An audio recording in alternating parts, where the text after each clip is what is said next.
Magandang araw po sa inyong lahat mga kapatid. Isa na naman pong pagkakataon ang ibinigay sa atin ng Panginoon upang tayo po ay makapakinig at umunawa ng mga salita niya na nagmumula sa banal na kasulatan.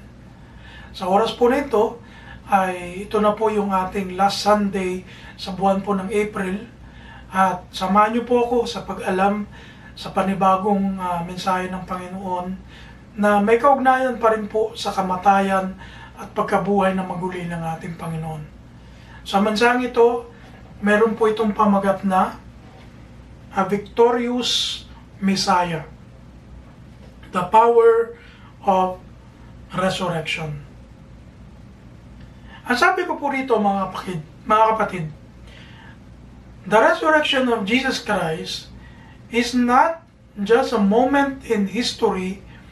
It is the greatest declaration of victory ever proclaimed.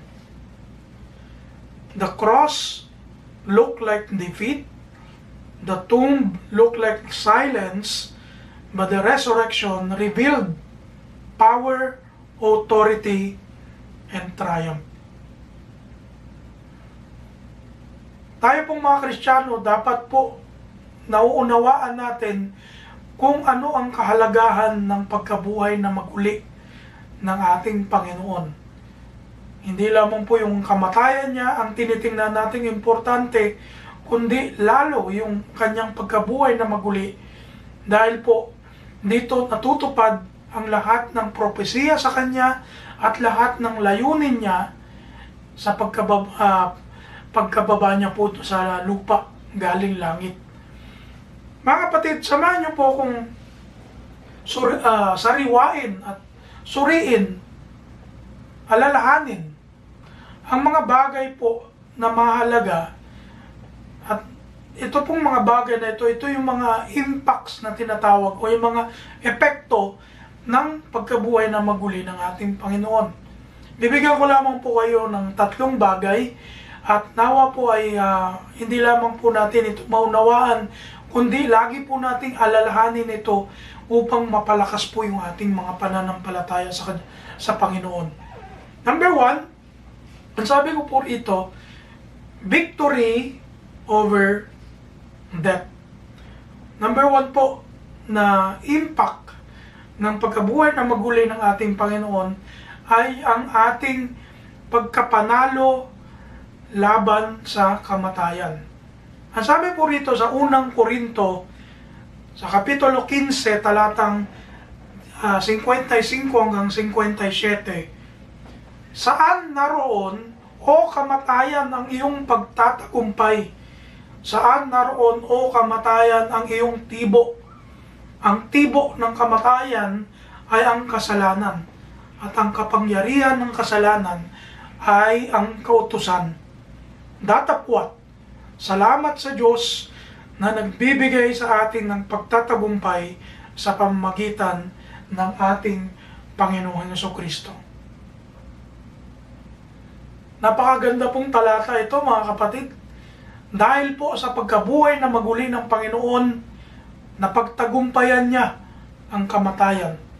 At tayo po na mga nananampalataya sa Panginoon ay ganun din po. Napagtagumpayan po natin ang kamatayan. Kaya nga po, tayong mga Kristiyano, hindi na po tayo natatakot sa kamatayan. Hindi po katulad ng ibang tao na walang Diyos, walang Kristo sa kanilang mga buhay. Aba, takot na takot pong mamatay. Gagawin po ang lahat, lalo na yung mga mayayaman. Gagawin ang lahat, gagamitin po nila lahat ng kanilang kapangyarihan, ng kanilang pera, para hindi lamang po sila mamatay. Pero tandaan po natin, ang kamatayan, hindi po yan, sabi nga, maiiwasan. Hindi po yan maiilagan ng tao.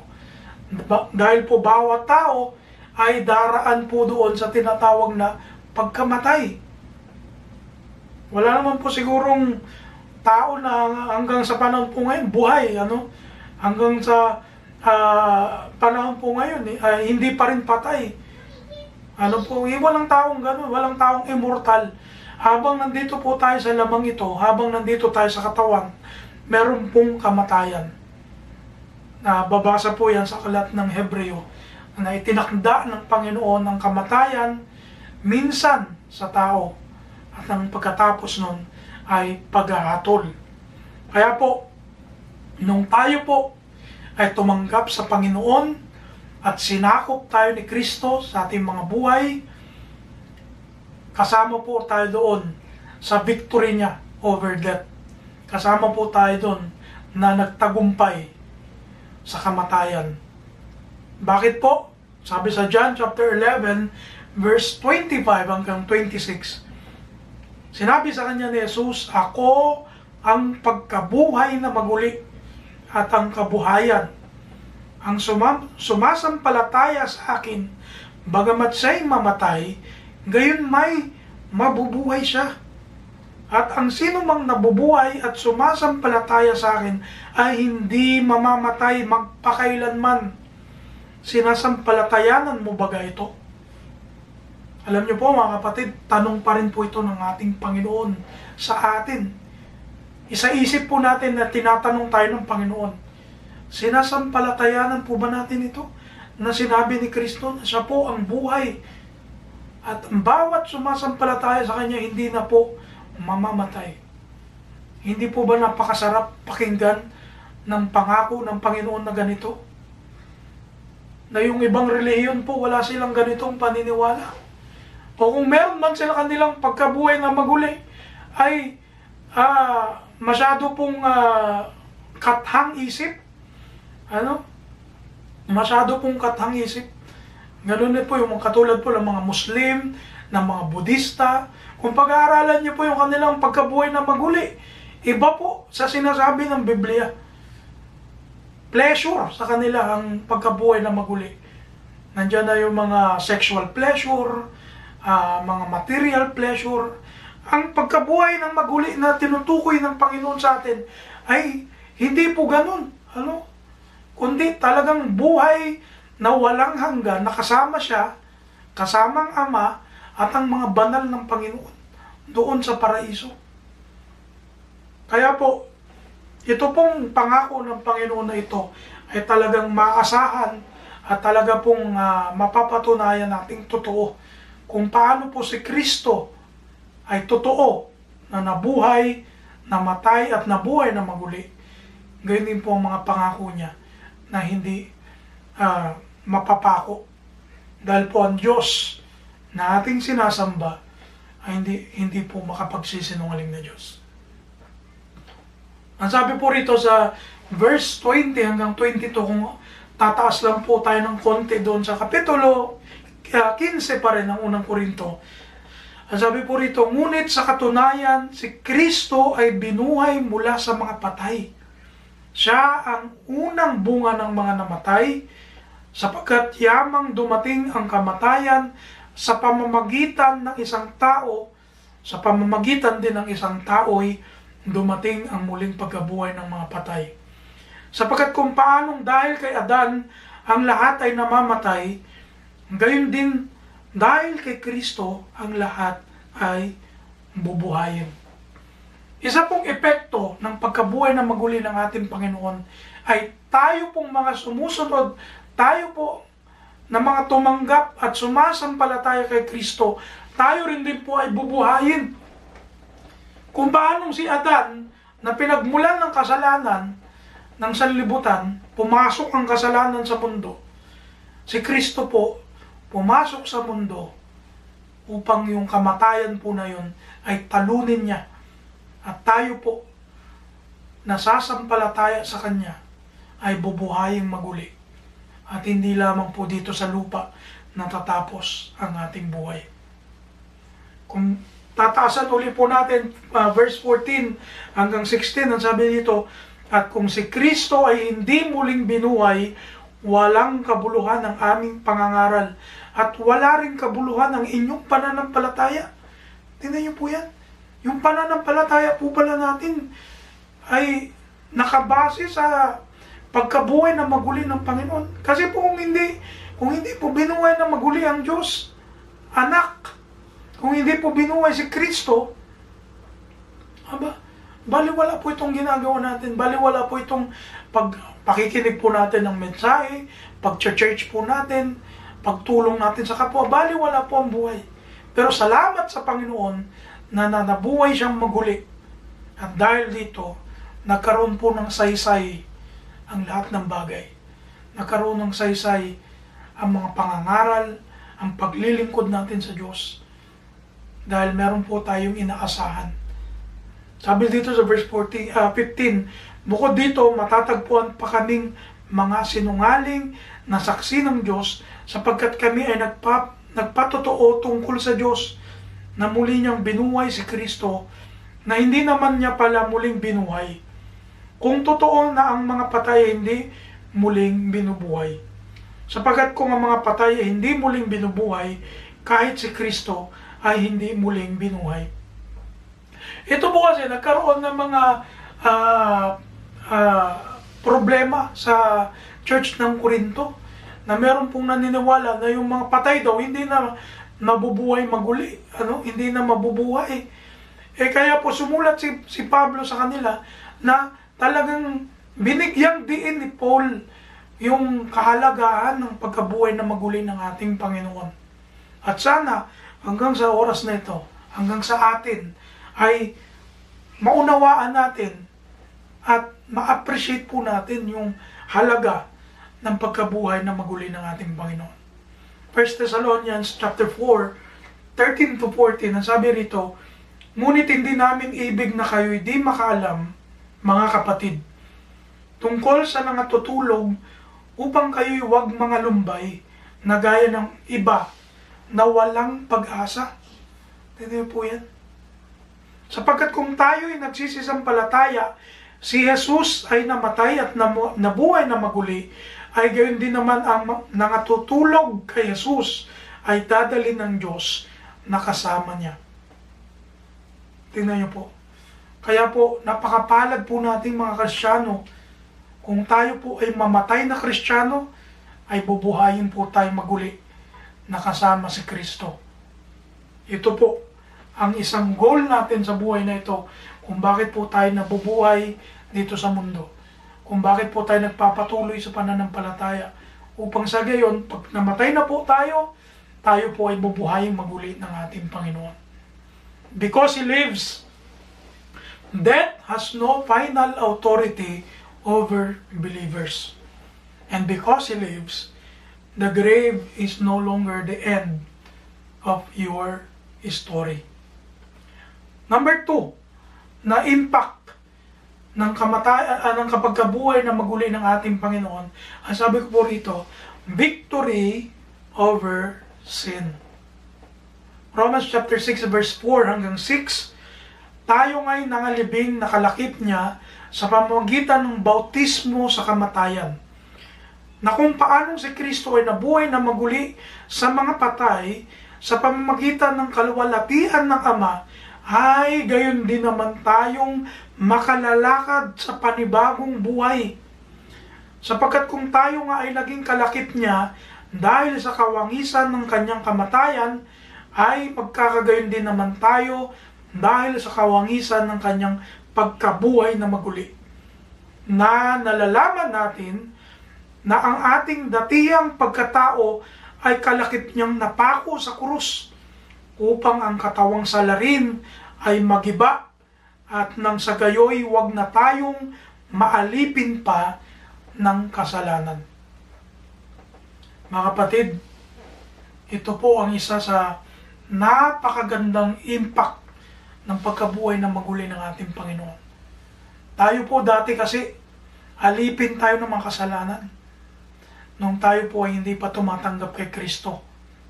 Subalit, nung tayo po ay tumanggap kay Kristo na siya pong nagtagumpay laban sa kasalanan, tayo rin po ay mapagtagumpay at higit pa tayo sa mapagtagumpay. We are more than conquerors, mga kapatid. Oo, nagkakasala tayo. Yes, nagkakamali tayo, bumabagsak tayo, nadadapa tayo. Pero ang maganda po ron, mga kapatid, meron po tayong Kristo na tumutulong sa atin, nakikinig sa atin, at sabi nga ay umaalalay sa atin sa panahon po ng ating mga kahinaan. Salamat sa Panginoon dahil sa kanyang pagkabuhay na maguli, tayo po ay nagtagumpay sa kasalanan. Tayo po ay naging banal sa pamamagitan ng kanyang dugo, sa pamamagitan ng kanyang sakripisyo. Tayo po ay kanyang tinubos sa lahat ng kasalanan natin na hindi mabilang. Alam niyo po, yung kasalanan kasi yan yung naghihiwalay sa atin sa Diyos eh. Ayan po yung nag-separate sa atin sa Diyos. Isaiah chapter 59 verse 1 hanggang 2, ang sabi rito, narito ang kamay ng Panginoon ay hindi umiksi, na di makapagligtas, ni hindi man mahina ang kanyang pakinig na di makarinig, kundi pinapaghiwalay ng inyong mga kasamaan, kayo at ang inyong Diyos, at ang inyong mga kasalanan ay siyang nagpakubli ng kanyang mukha sa inyo upang siya'y huwag makinig. Ang Diyos po pala, dahil against ang Diyos sa kasalanan, pag tayo gumawa ng kasalanan, kinukubli ng Diyos ang kanyang mukha sa atin. Alam niyo po ang pagkakaiba natin sa mga hindi Kristiyano. Sila po, patay sila sa harapan ng Diyos dahil sa kasalanan. Pero tayo po na mga tumanggap sa Panginoon, tayo na mga binago ng Diyos at patuloy na binabago ng Espiritu Santo, tayo po ay buhay sa harapan ng Panginoon, sa harapan ng Ama, sa pamamagitan po ng kanyang buktong na anak. Sa pamamagitan po ng pagkabuhay na maguli ng Panginoon, tayo pong mga tagasunod niya ay nakasama po doon sa pagtatagumpay niya sa kasalanan. Siya na pinatay, na walang kasalanan, siya na nabuhay sa pamamagitan ng kaluwalhatian ng Ama, ay nakasama po tayo doon. Alam niyo po, hindi ko po ma-express, hindi ko po maipaliwanag kung gaano ito kalaki, kung gaano po ito kahalaga sa atin. Pero, sana po, naunawaan po natin ito. Dahil po, ang ibang tao na walang Kristo sa buhay, nawawalan po sila ng pag-asa. Kapag lalo na po na namumuhay sila sa kasalanan. Kaya nga po, karamihan sa mga nakakagawa ng mga kasalanang mabibigat, hindi po nila matanggap sa sarili nila, nagpapakamatay na lang sila. Nagpapakamatay. Talagang sila na pong nagbabawi ng kanilang buhay. Pero tayo na umaasa sa Panginoon, bagamat dumarating ang ating kahinaan, ay siya po ang tumutulong sa atin, si Kristo na nabuhay na maguli. Colossians chapter 2 verse 12 hanggang 14, ang sabi rito, na nangalibing nakalakip niya sa bautismo, na kayo na may muling binuhay na kalakip niya sa pamamagitan ng pananampalataya sa paggawa ng Diyos na muling bumangon sa Kanya sa mga patay. At nang kayo'y mga patay dahil sa inyong mga kasalanan at sa di pagtutuli ng inyong laman, ay Kanyang binuhay kayo na kalakip niya, na ipinatawad sa atin ang ating lahat ng mga kasalanan, na pinawi ang usapang nasusulat sa mga palutuntunan laban sa atin, na hindi naayon sa atin, at ito'y Kanyang inalis na ipinako sa krus. Dahil sa kautusan, mga kapatid, nagkasala tayo. Diba? Pero dahil sa biyaya ng Diyos, sa pamamagitan ng pagsasakripisyo ni Kristo, tayo po ay pinatawad ng Panginoon. Kaya wala po tayong may pagmamalaki sa Diyos. Wala pong tao na pwedeng magmalaki sa Diyos kahit gaano pa siya kabait. Kaya po yung mga gawa ng kaligtasan na walang kaugnayan kay Kristo, hindi po yun tinatanggap ng Diyos eh. Good works outside Christ is not valid sa Diyos. Hindi siya valid sa harapan ng Ama. ang gawa na balidito o valid sa harapan ng Ama ay yung gawa na ipinapagawa ni Kristo sa atin at ayon kay Kristo. Kaya po, pag tayo po naging mabuti, tayo po ay naging mabait, naging mapaggawa ng mabuti at banal na mga bagay, hindi na po yung sarili natin ang pinagyayabang natin, hindi na yung sarili natin ang itinataas natin, kundi si Kristo. Kasi po si Kristo ang dahilan. Bakit po tayo naging mabuti? Si Kristo po ang dahilan kung bakit tayo naging mabait, naging banal, naging matuwid sa harapan ng ibang tao at sa harapan ng kanyang Ama sa langit. Yun po yung pagkakaiba natin sa mga Kristiyano at sa hindi. Yung Kristiyano, ang ipagmamalaki natin si Kristo dahil naging karapat-dapat po tayo sa kanyang Ama dahil sa kanya. Dahil sa kanya. Eh yung mga hindi Kristiyano, ang ipinagmamalaki po nila, yung sarili nilang gawa, yung sarili nilang accomplishment, which is hindi po valid sa harapan ng Ama. Because He lives, you are no longer a slave to sin. Because He lives, you can walk in newness of life. Dahil sa kanyang pagkabuhay na maguli, tayo po ay binago ng Panginoon. Number 3 mga kapatid, at dito na po tayo magtatapos. Number 3 na impact, ang sabi ko rito, victory over Satan. John chapter 12 verse 31 hanggang 32, ganito po ang sinasabi. Ngayon, ang paghatol sa sanlibutang ito, ngayon, ang prinsipe ng sanlibutang ito ay palalayasin. At ako, kung ako'y mataas na mula sa lupa, ang lahat ng mga tao ay palalapitin ko sa akin din. Isa po sa epekto ng pagkabuhay na maguli ng ating Panginoon, tayo po ay nagtagumpay laban kay Satanas. Dahil po, sabi ko nga po kanina, dawit tayo dun sa pagkatagumpay ng Panginoon eh. Kasama po tayo dun sa tagumpay ni Kristo. Kasama po tayo kung paano siya nagtagumpay, ganun din po tayo magtatagumpay. Kaya wag po nating isipin na pag tayo po nakakagawa ng mali, nakakagawa ng kasalanan, na nagtagumpay na uli si Satanas sa akin.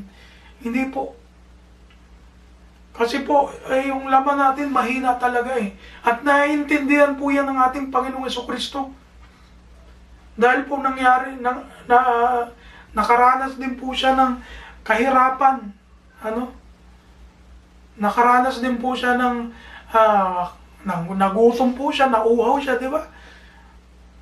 Pero, siya po, hindi po siya nagkasala. Tandaan po natin yan. Makaisipin natin na si Kristo nagkasala, hindi po nagkasala si Kristo. Bagamat sa kabila ng sarit-saring tukso na ginawa sa kanya ni Satanas. Kaya tayo po na tumanggap kay Kristo, tayo na tinuturing ng mga anak ng Diyos, makapagtatagumpay po tayo laban kay Satanas sa tulong po ng ating Panginoon. Hindi po sa sarili natin, hindi po sa sarili nating kakayanan, hindi sa sarili nating kapangyarihan o solusyon, kundi sa pamamagitan po ni Kristo. Romans chapter 8, 39 hanggang 30, o 38 hanggang 39, nasabi rito, sapagkat ako'y naniniwalang lubos na kahit ang kamatayan man, kahit ang buhay, kahit ang mga anghel, tingnan niyo po yan. Si Satanas po, dating anghel yan ng Panginoon. Espiritu, masamang espiritu, kahit si Satanas, tanda rito, ay hindi makapaghihiwalay sa atin sa pag-ibig ng Diyos na kay Kristo Jesus na Panginoon natin. Hindi po tayo mapaghihiwalay ni Satanas kay Kristo. Mapagtagumpay po tayo mga Kristiyano dahil sa pagkabuhay na maguli ng Panginoon. Hebrews chapter 2, verse 14, 15, at saka 18, nasabi po rito, dahil sa mga anak Dahil sa ang mga anak ay may bahagi sa laman at dugo, siya na may gayon ding nakabahagi sa mga ito, upang sa pamamagitan ng kamatayan ay kanyang malipol yaong may paghahari sa kamatayan. Sa makatuwid ay ang dyablo. At mailigtas silang lahat na dahil sa takot sa kamatayan ay nangasa ilalim ng pagkaalipin sa buong buhay nila. Palipas ay nagbata siya sa pagkatukso, siya'y makasasaklolo sa mga tinutukso. Nakita po natin yung punto rito. Kaya po huwag tayo matakot kay Satanas. Huwag po tayong panghinaan ng loob kung tayo po ay tinutukso. Humingi po tayo ng tulong sa Panginoon na siya po ang ating maging saklolo ng ating buhay. Yung problema kasi po minsan, pag tayo po tinutukso, ginagawa natin ang sariling paraan. Kaya most of the time, pag yun ang ginagawa natin, nagiging failure po tayo. Nag-fail tayo. Hindi tayo nagpipray sa Panginoon. Hindi tayo tumatawag sa Lord. Hindi tayo nagbabasa ng Biblia. Kaya po, pag dumarating ang tukso, either nag-give up po tayo o nawawalan tayo ng pag-asa. Para po maiwasan ito, humingi po tayo ng tulong sa Diyos. Magpasakop tayo sa Diyos. Iyon naman po yung sabi ng Panginoon Santiago 4:7, sabi rito, pasakop nga kayo sa Diyos, datapwat magsisalangsang kayo, magsisalangsang kayo sa dyablo, at tatakas siya sa inyo. Hindi porke po nagtagumpay na si Kristo laban kay Satanas, tayo po wala na tayong gagawin. Meron po tayong gagawin. Ang gagawin po natin, magpapasakop tayo sa Diyos. At magsisalangsang po tayo. Magsiiwas tayo sa tukso. Ang sabi rito, at tatakas siya sa inyo. Tatakas si Satanas sa atin. Hindi po siya mag-i-stick around. Hindi po siya lalapit ng lalapit. Hindi hahayaan ni Kristo na tayo buli-bulihin ni Satanas. Kundi siya mismo po ang gagawa ng paraan para tayo po ay hindi mahulog sa lalang at tukso ni Satanas. Siya po ang dakila nating tulong. Hindi po yung ating mga sarili. Hindi yung kapwa natin tao. Ano pa? Ano pa yung gagawin natin bilang mapagtagumpay kay Satanas? Hindi naman porque sinabing mapagtagumpay, wala na tayong gagawin. Ano pa? Sabi rito ni Pedro, unang Pedro 5, talatang 8 hanggang 9, kayo'y maging mapagpigil. Kayo'y maging mapagpuyat. Ang inyong kalaban na dyablo na gaya ng leyong umuungal ay gumagala na umahanap ng masisila niya. Na siya'y labanan ninyong matatag sa inyong pananampalataya, yamang inyong nalalaman na ang mga gayong hirap ay nagaganap sa inyong mga kapatid na nangasa sa libutan. Hindi lamang po tayo iiwas, hindi lamang po tayo sasalangsang o lalaban sa dyablo, kundi ang sabi rito, magpigil at magpuyat. Ibig sabihin, tingnan mo yung sarili mo, tingnan natin yung sarili, pag-aralan natin. Lagi tayong maging sensitibo sa mga pangyayari ng ating buhay. At sa pamamagitan po ni Kristo, tayo po ay magtatagumpay palagi kay Satanas. Because he lives, Satan is conquered. And because he lives, Satan has no power over us. Mga kapatid, sa pagtatapos po natin, ang sabi ko po rito, the tomb is empty, the grave is defeated. And because Jesus Christ lives, we will live. Death could not hold him, Satan could not defeat him, and today, his resurrection power is alive in you, in us. You are not walking toward victory, you are walking in it because Jesus already won the battle. Pagpalain po tayong lahat mga kapatid ng Panginoon at nawa magkita-kita po tayo sa susunod na linggo upang alamin po natin ang panibagong series sa buwan po ng Mayo at nawa ay sama-sama po tayong pagpalain, ingatan ng Panginoon sa linggong idarating po. Maraming salamat po sa inyo. Patuloy po tayong sa samahan ng Espiritu Santo at ang kapayapaan po ng Panginoon ang sumating lahat. God bless po.